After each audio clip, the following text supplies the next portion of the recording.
How to create a new watch list on AvaTrade. Hello everyone, welcome back to Trading for Beginners. A watch list helps you to track your favorite markets in one place. So, in order to create a new watch list, open the AvaTrade app first and log into your account. Once you are logged into the home page of AvaTrade, go ahead and tap on the plus icon right underneath the watch list tab. And once you do that, you'll see this pop up. Enter the new name for your watch list in the text box and click on Create. Once you've created a new watch list, you can then go ahead and start adding what you want to track. Search for the symbols or instrument by tapping on Add Instrument.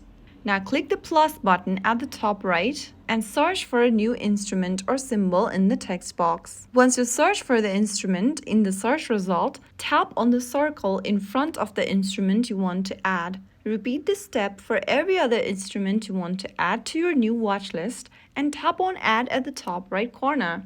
Now you have successfully created your watch list and added a new instrument in it as well. Now you can organize your list. To rearrange the items inside the list, go ahead and press and hold on the 3 horizontal menu button for each instrument and drag it on your desired position. Right there you have arranged your items as well. You can remove the symbols anytime and switch between different watch lists easily. So that's how you easily do it. If you found the video helpful, don't forget to like, share and subscribe to our channel. I will be back again in the next video. Stay tuned and thanks for watching.